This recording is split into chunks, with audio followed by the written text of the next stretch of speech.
पिछले वीडियो में हम जो व्यवस्थापिका से संबंधित था, इसमें हम व्यवस्थापिका की रचना, उसके संगठन और उसके कार्यों के बारे में देख चुके थे। और संगठन पर व्यवस्थापिका के संगठन को देखते समय हमने जाना कि व्यवस्थापिका दो प्रकार की हो सकती है, एक सदनीय या फिर द्विसदनीय। मतलब व्यवस्थापिका के दो भाग भी मौजूद हो सकते हैं या फिर वो एक ही भाग में मौजूद हो सकती है, एक ही सदनीय हो सकती है, जिसे हम इंग्लिश में हाउसेस कहते हैं। तो आज हम इस पर विचार करेंगे कि एक सदनीय व्यवस्थापिका बेटर होती है या फिर द्विसदनीय व्यवस्थापिका बनाया जाना ज़्यादा अच्छा होता है। इसके साथ ही हम आज ये भी देखेंगे कि व्यवस्थापिका के संदर्भ में आधुनिक प्रवृत्ति क्या है, क्या व्यवस्थापिका के महत्व में कार्यपालिका की तुलना में कमी आ रही है। ये स्टेटमेंट दिया जाता है, तो क्या ये सही है या नहीं है, इस पर हम डिस्कशन करेंगे। तो पहले हम देख रहे हैं कि एक सदनीय व्यवस्थापिका ज़्यादा अच्छी होती है या द्विसदनीय व्यवस्थापिका ज़्यादा अच्छी होती है। तो क्योंकि एक सदनीय व्यवस्थापिका के विपक्ष में भी वही तर्क दिए जाएंगे जो द्विसदनीय व्यवस्थापिका के पक्ष में होंगे, तो हम एक साथ उनको यहाँ जिक्र कर रहे हैं। तो पहला तर्क हम द्विसदनीय व्यवस्थापिका के फेवर में ये दे सकते हैं कि इससे एक सदन की मनमानी या निरंकुशता पर रोक लगती है। ये एक सिंपल सी लॉजिकल बात है कि जब कुछ ही व्यक्तियों के हाथ में एक पूरे देश के विधि निर्माण की शक्ति को सौंप दिया जाएगा, तो वो उस शक्ति का मनमाना प्रयोग कर सकता है, उसका निरंकुश प्रयोग कर सकता है। तो उसके ऊपर कहीं ना कहीं कोई बैरियर होना जरूरी है। तो दूसरे सदन के रूप में ये किया जा सकता है कि यदि एक सदन मनमानी पे उतर आए, निरंकुशता पे उतर आए, तो कम से कम दूसरा सदन, चाहे वो उस व्यवस्थापिका का ही दूसरा भाग क्यों ना हो, उसके ऊपर वो अंकुश रख पाए। एक विद्वान कहते हैं, लैकी, कि शासन के उन सब प्रकारों में जो मानव मात्र के लिए संभव हैं, मैं ऐसे किसी शासन को नहीं जानता जो एक अकेले सर्वशक्ति संपन्न लोकतांत्रिक सदन से अधिक बुरा हो। मतलब कुल मिलाकर के द्विसदनीय व्यवस्थापिका ऐसे दोष से तो मुक्त होगी जो एक सदन की मनमानी को लेकर के चलता हो या एक सदन की स्वेच्छाचारिता पर आधारित हो। तो दो सदन होना, दूसरा सदन प्रतिरोधक का काम करता है, पहले सदन की स्वेच्छाचारिता पर, उसकी निरंकुशता पर रोक लगाता है। तो ये एक ज़्यादा बेटर तरीका है, ये ज़्यादा लोकतांत्रिक तरीका है। गार्नर भी कहते हैं कि दूसरे सदन की मौजूदगी स्वतंत्रता की गारंटी है और कुछ सीमा तक ये अत्याचार के विरुद्ध सुरक्षा भी देती है। मतलब कुल मिलाकर के एक सदन मनमाने तरीके से कोई भी कानून ना पारित कर ले, तो इसलिए दूसरा सदन होगा तो उसके ऊपर एक अंकुश बना रहेगा। तो ये ज़्यादा बेटर बात है। दूसरा पॉइंट हमने यहाँ लिखा है कि अविचारपूर्ण कानून निर्माण पर रोक, कि यदि पहला सदन जल्दबाजी में, जो कि टाइम की कमी हमेशा होती है क्योंकि एक बहुत लंबी लिस्ट होती है जिन पर विचार करना होता है, विधेयकों पर बहुत सारे पॉइंट्स होते हैं, तो अगर टाइम की कमी की वजह से एक सदन यदि जल्दबाजी में किसी कानून को पारित कर भी देता है, तो दूसरा सदन कम से कम उस पर दोबारा विचार करके उसमें संशोधन कर सकता है या उसे रोक सकता है। तो इस अधैर्य या जल्दबाजी में किए हुए कृत्य पर तो कम से कम दूसरा सदन रोक लगा ही सकता है।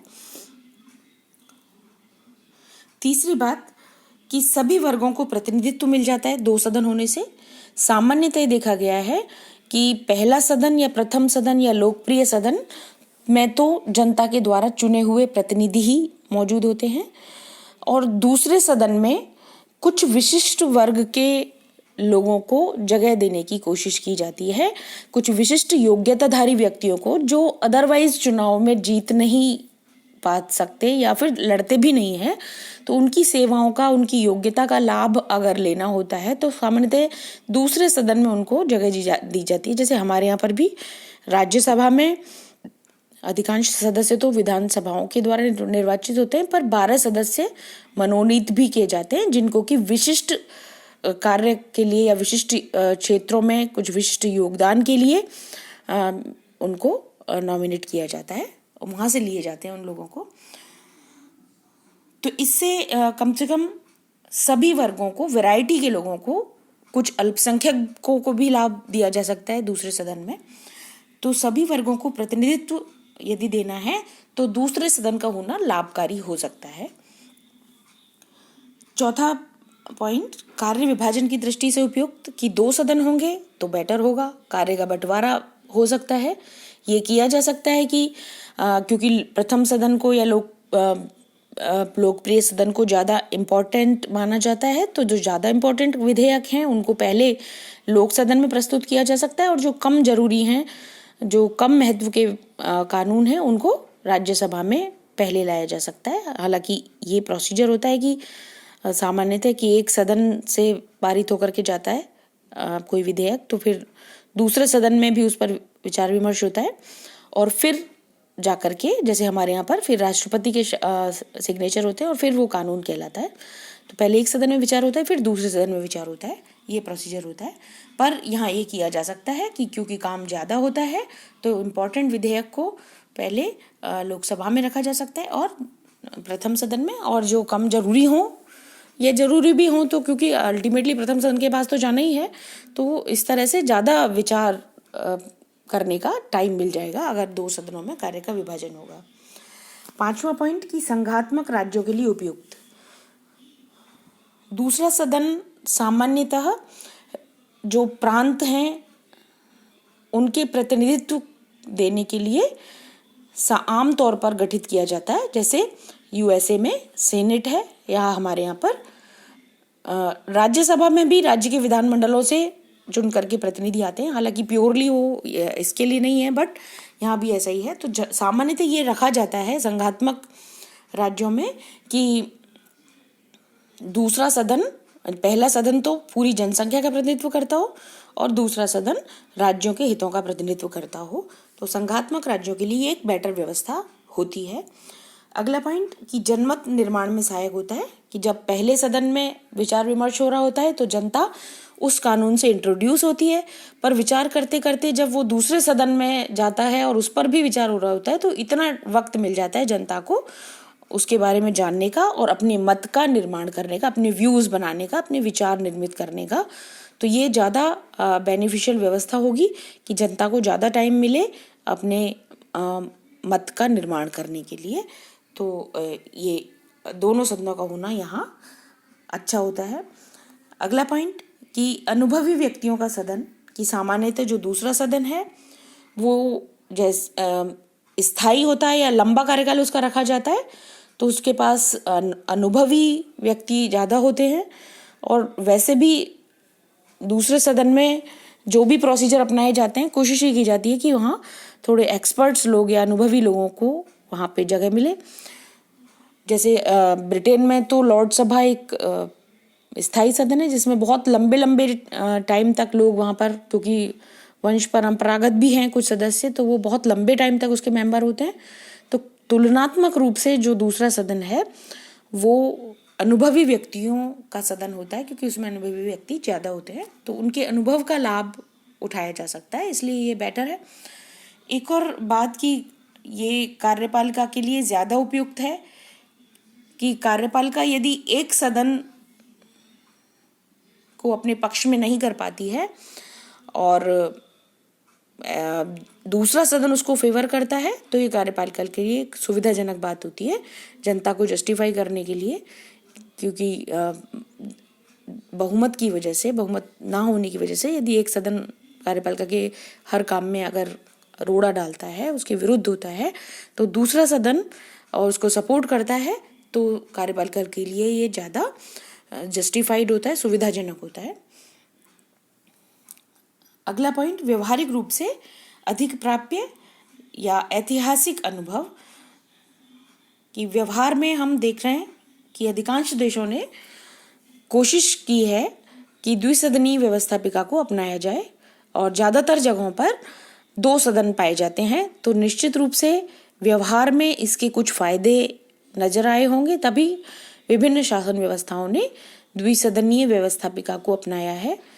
तो ये एक ऐतिहासिक अनुभव रहा है, ये एक व्यवहारिक बात हुई है कि द्विसदनीय व्यवस्थापिकाएं ज़्यादा पाई जाती हैं, तो डेफिनेटली एक बेटर व्यवस्था है।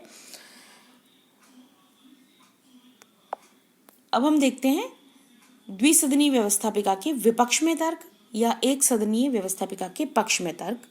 मतलब द्विसदनी व्यवस्थापिका में ऐसा नहीं है कि सारे गुण मौजूद हैं, कुछ नुकसान भी हो सकते हैं, एक सदनी व्यवस्थापिका के कुछ फायदे हो सकते हैं। तो हम यहाँ शॉर्ट में उसको डिस्कस कर रहे हैं। पहली बात,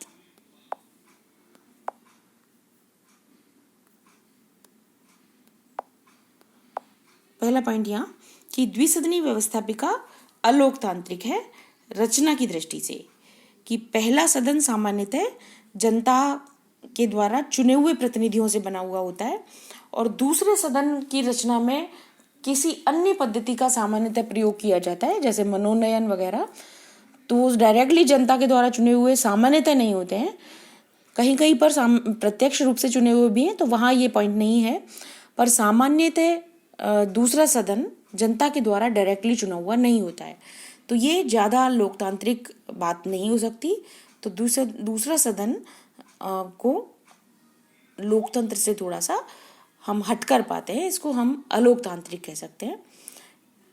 दूसरा पॉइंट, समय और धन का अपव्यय होता है, कि यदि एक सदन में किसी विधेयक पर बहुत ज़्यादा विचार हो चुका है और वहाँ से वो पारित हो चुका है, जहाँ पर पहले से ही बहुत सारे सदस्य हैं, जहाँ वो 3 वाचनों से गुजर चुका है, जिस पर बहुत लंबी लंबी बहसें हो चुकी हैं और फिर उसके बाद वो पारित हुआ है, तो उसके उपरांत भी एक और सदन में पुनः वही प्रक्रिया को अपनाया जाए, इसकी निश्चित रूप से कोई ज़रूरत नहीं लगती है, क्योंकि जितना ज़्यादा उसको रिक्वायर्ड है टाइम वो पहले ही दिया जा चुका है, तो अनावश्यक दोबारा उतना ही टाइम वेस्ट किया जाना, जबकि विधायिका के पास वर्कलोड बहुत ज़्यादा है, तो ये उचित नहीं है। तो इसमें अनावश्यक रूप से समय और धन का अपव्यय होता है। एक दूसरे सदन को मेंटेन रखना, उसको उसके जो व्यय का जो भार है उसको वहन करना, ये सब जनता के ऊपर ही आता है। तो ये एक तरह से कुल मिलाकर के समय और धन का अपव्यय कहा जा सकता है।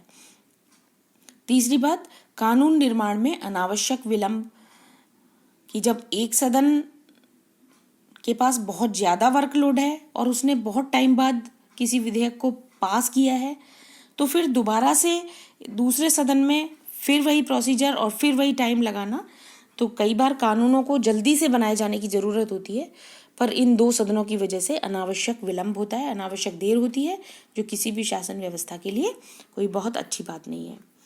गतिरोध संभव, 2 सदन हैं तो दोनों सदनों में आपस में ट्यूनिंग हो जरूरी नहीं है, दोनों सदनों में संघर्ष की आशंका होती है। कई बार बिना बात किसी एक के द्वारा पारित किए हुए कानूनों को दूसरा सदन रोकता है और दूसरे के द्वारा पारित किए हुए कानूनों को पहला सदन रोकता है, तो ये एक जब ठन जाती है तो एक अनावश्यक गतिरोध पैदा होता है शासन चलाने में। तो ऐसा करना किसी भी शासन व्यवस्था के लिए बहुत स्मूथ बात नहीं होती।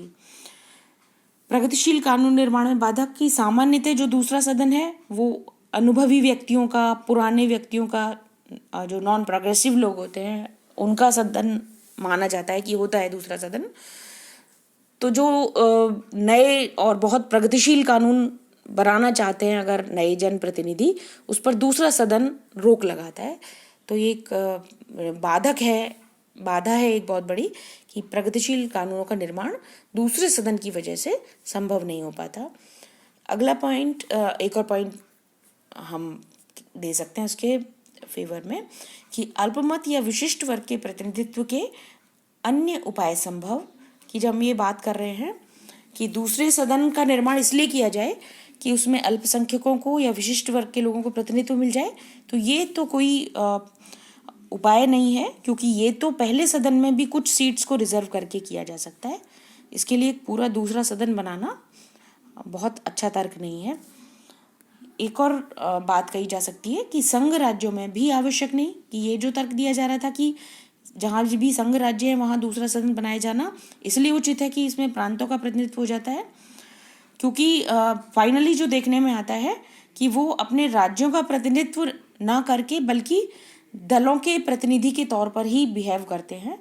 कुल मिला के सारे, चाहे वो प्रथम सदन के विधायक हों या फिर द्वितीय सदन के विधायक हों, सबके सब दलीय अनुशासन में बंधे हुए होते हैं और वो ना तो जनता का प्रतिनिधित्व करते हुए दिखाई देते हैं और ना ही प्रांतों का प्रतिनिधित्व करते हुए दिखाई देते हैं। अल्टीमेटली वो सिर्फ दल की बात ही रखते हैं, उनके अपने व्यूज़ भी कुछ नहीं होते, जो दल डिसाइड करता है वो वहाँ पर वही अपनी राय रखते हैं।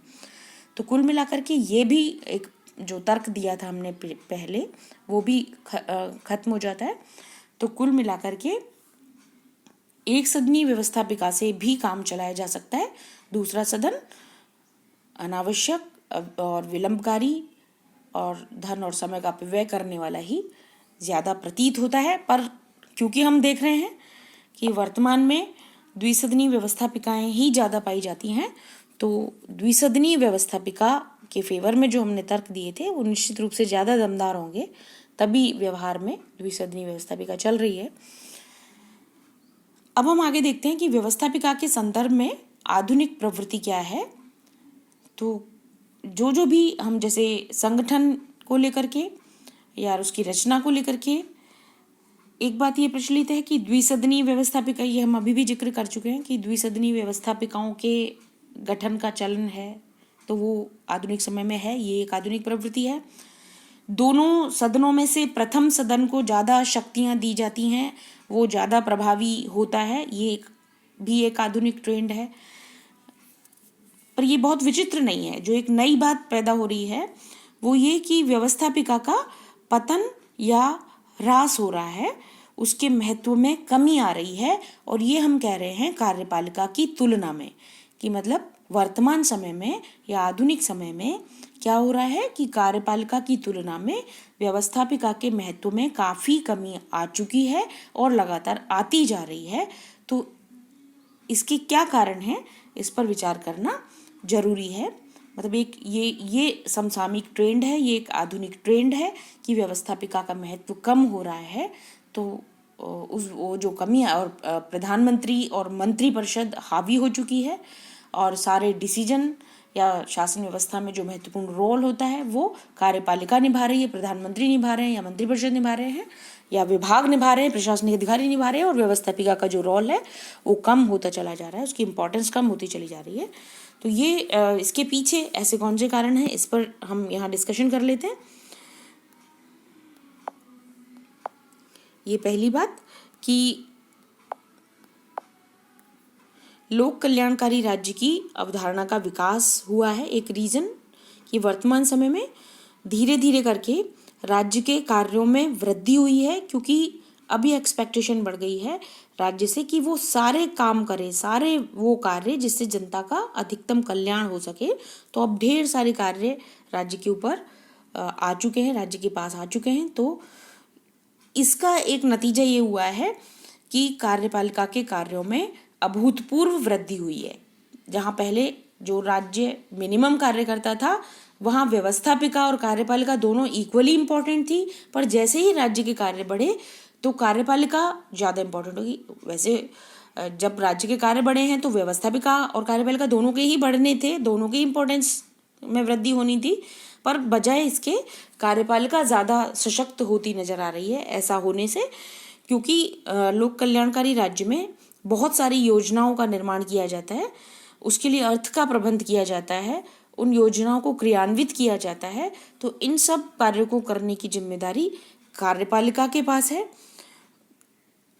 और फिर उन योजनाओं के क्रियान्वयन करने के लिए बहुत सारे नियम कानून बनाने की ज़रूरत पड़ती है, जिसकी तह कार्यपालिका को पता होती है।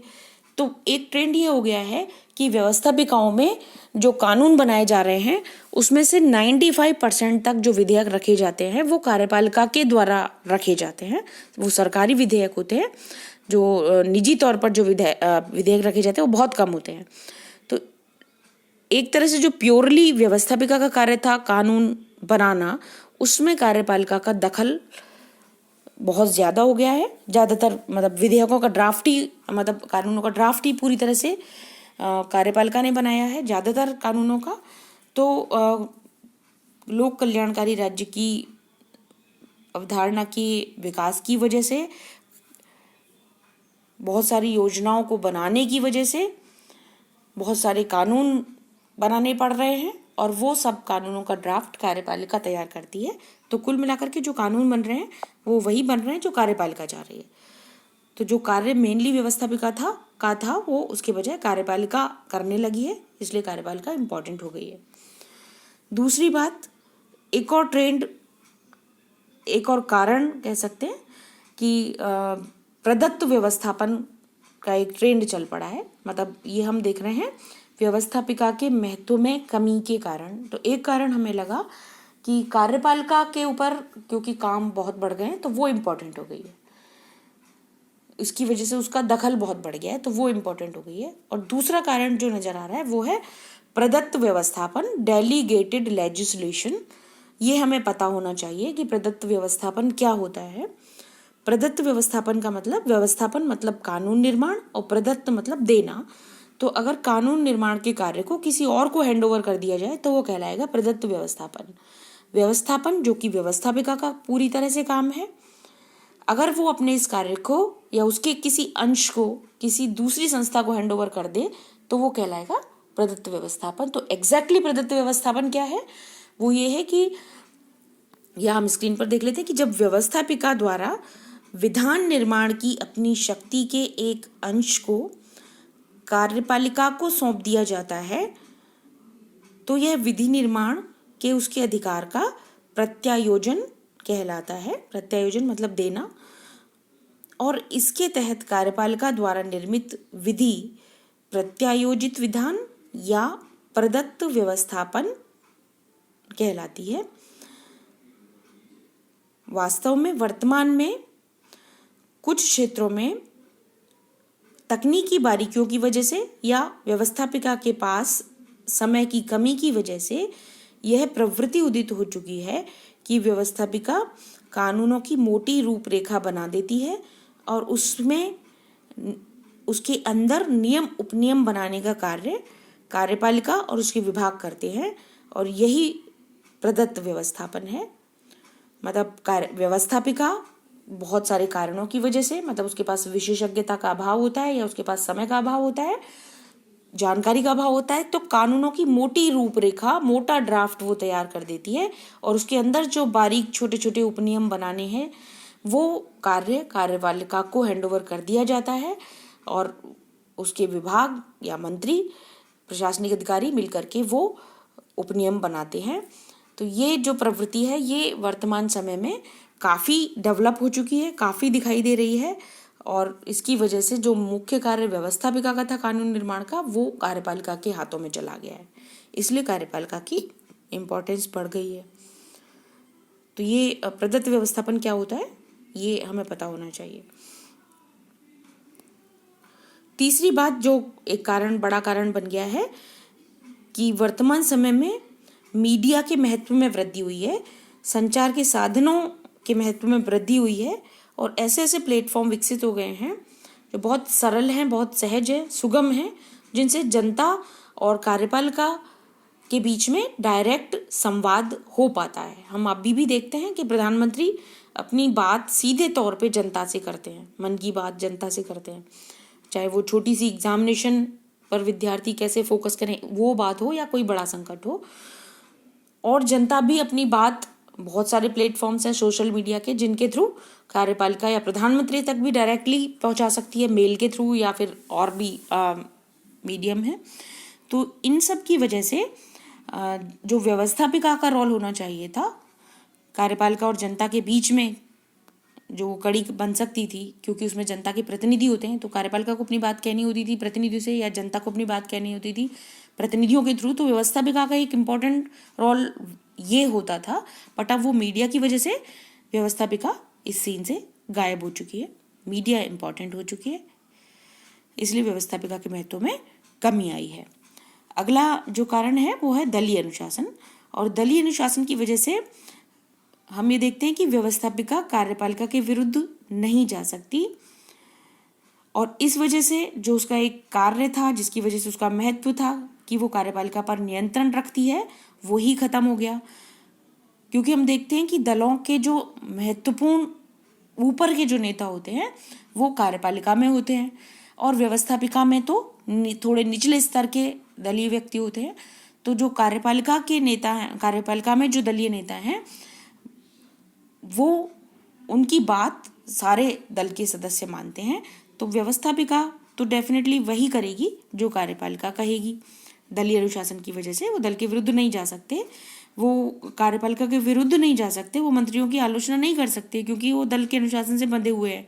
तो जो नियंत्रण व्यवस्थापिका को कार्यपालिका पर रखना था, उल्टे ये हो गया है कि जब मर्जी आती है तब कार्यपालिका लोकप्रिय सदन को भंग कर देती है।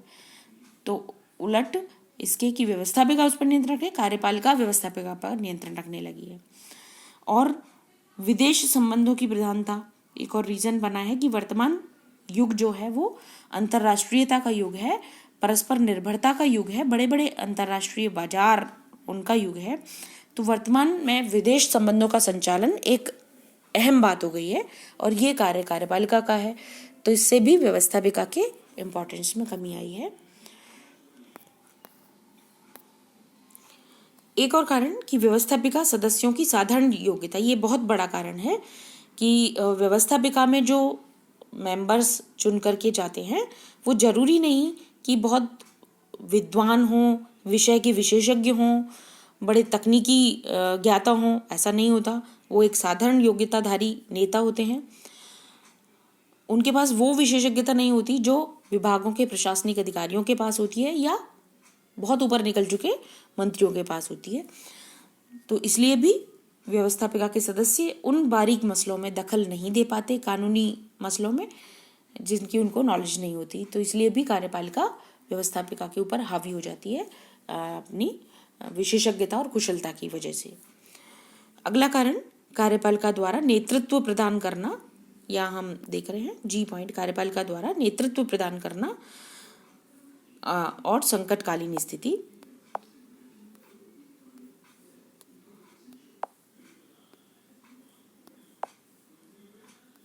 ये हम देख रहे हैं कि सामान्यतः नेतृत्व प्रदान करने का कार्य प्रधानमंत्री के द्वारा किया जाता रहा है, मतलब एक व्यक्ति के द्वारा। तो लोग नेता की तरफ देखते हैं, व्यवस्थापिका नेतृत्व नहीं प्रदान कर सकती। वो बहुत बड़ा सदन है, बहुत बड़ी संस्था है जिसमें बहुत सारे व्यक्ति हैं। तो एक कुशल नेतृत्व अगर चाहिए तो वो कार्यपालिका ही दे सकती है। और संकटकालीन परिस्थितियों में तो नेतृत्व बहुत आवश्यक होता है, इसलिए भी कार्यपालिका उभर के आती है। एक और रीजन कि लोकप्रिय सदन को विघटित करने की शक्ति का अधिक प्रयोग, ये तो पहले भी था पर व्यवहार में दलीय अनुशासन इसकी वजह हो सकती है कि ये प्रवृत्ति है कि बजाय व्यवस्थापिका कार्यपालिका पर नियंत्रण रखे, कार्यपालिका अपनी इस शक्ति का प्रचुरता से प्रयोग करने लगी है लोकप्रिय सदन को विघटित करने की शक्ति का। और इसलिए भी कार्यपालिका व्यवस्थापिका की तुलना में ऊपर के स्थान पर आ चुकी है, उच्च स्थान पर आ चुकी है। तो हम ये देखते हैं कि हालांकि व्यवस्थापिकाओं की भूमिका या महत्व में कमी की यह प्रवृत्ति संसदीय लोकतंत्रों में अधिक दिखाई देती है। अध्यक्षीय में ऐसा नहीं है, अध्यक्षीय में ऐसा कम दिखाई देता है। पर फिर भी ओवरऑल अगर हम बात करें तो कार्यपालिका की तुलना में सर्वत्र व्यवस्थापिका के महत्व में कमी आई है और ये लगातार आती चली जा रही है। प्रधानमंत्री और मंत्रिमंडल का महत्व बड़ा है, वही हाईलाइटेड है, वही सारी शासन व्यवस्था को संभालते हुए दिखाई देते हैं, उन्हीं की इच्छा के अनुसार कानून बनते दिखाई देते हैं। तो कुल मिलाकर के हमें ये वर्तमान समय में ट्रेंड दिखाई दे रहा है। ये यहीं खत्म करते हैं। धन्यवाद।